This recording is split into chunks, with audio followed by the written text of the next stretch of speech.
هلا وحبايب، رجعت لكم بفيديو جديد من المطبخ العراقي في نيويورك. سووا لي فولو سبسكرايب، اضغطوا على زر الجرس حتى توصلكم كل الاشعارات. اليوم راح اسوي الايس كريم، فعندي نوعيتين. هاي نوعية البيري، هاي البلو بيري والستراوبري وعنب شوية عندي. فهذا كله راح اسويه واحط عليه العسل يعني حتى يصير صحي اكثر، واحط عليه كريم الهيفي كريم، واحط عليه قليل من الحليب فيصير دسم. وهسه راح اسوي لكم هاي النوعيه الاولى.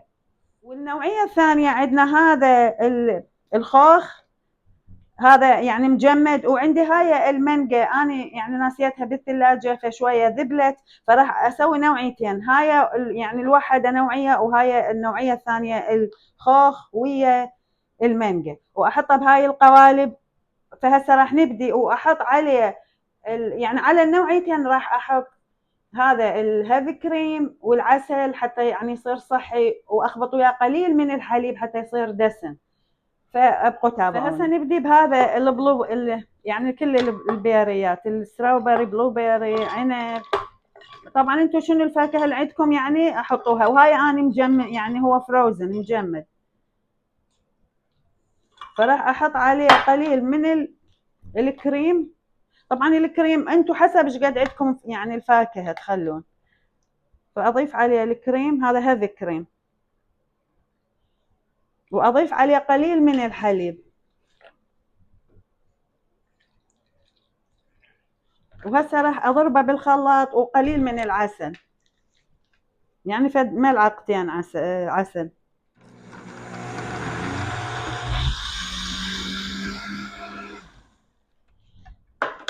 فهسه حبايبكم تصير بهاي هذا القوام مالتها، يعني شوفوها هيك كريميه ويعني مو مي ثخينه على مود، لان راح احنا يعني نخليها بالفريز.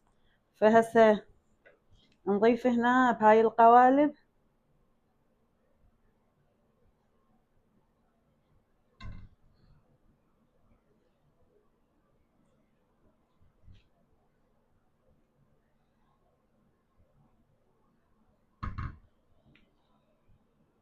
فهسه حبايب سويت 5 من هاي البيري، والباقي راح احطه بهذا القالب، لان باقي القالب راح اسوي به المانجا والخوخ.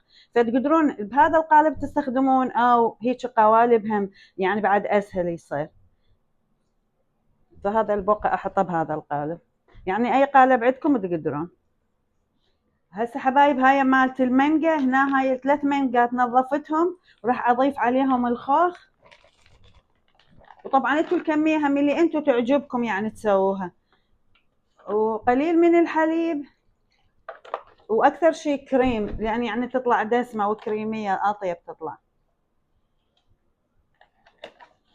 واضيف العسل،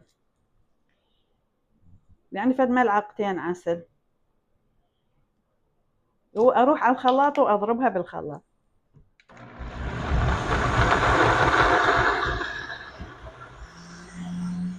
هسه حبايب هذا شكلها النهائي، شوفوا هيك قوامها صارت يعني هم ثخينه. فراح اضيف هنا ولي زود احطها بهاي، لان اكو يحبون بالعود يعني بعوده، واكو يحبون هيك بالبسكت.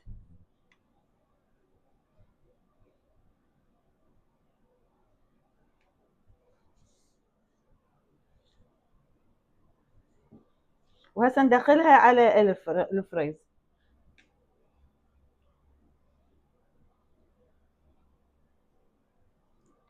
هسه ورا 6 ساعات حبايب تعالوا نجرب هاي الايس كريم، هاي مال المانجا والخوخ. هاي ورا 6 ساعات ما شاء الله.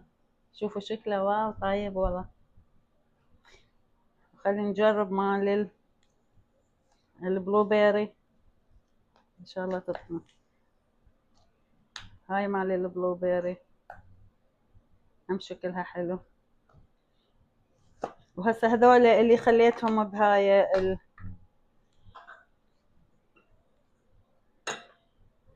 طبعا كيفكم تردون تقدموا. شوفوا شلون كريمية او طيبة، تردوها بالكاب، تردوها بالهاي البسكيت كيفكم.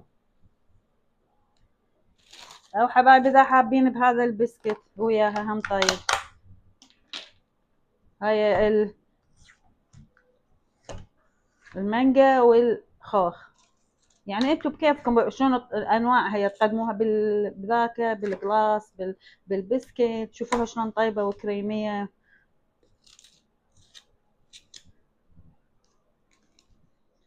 وهاي حبايبنا الايس كريم لليوم خلاص. هذا البيريات كلها، البلو بيري، ستراوبري، وهاي المانجا ويا الخوخ، تردوها بالبسكت، تردوها بكيفكم يعني بالعودة. فإن شاء الله عجبتكم الطريقة، سهلة وسريعة، ويا هاي الحر تفيد، ويعني من كمية صغيرة صارت كلش هواي. فتابعوني على المطبخ العراقي، سووا لي فولو سبسكرايب، إن شاء الله الطريقة عجبتكم، وشكرا لكم، أحبكم.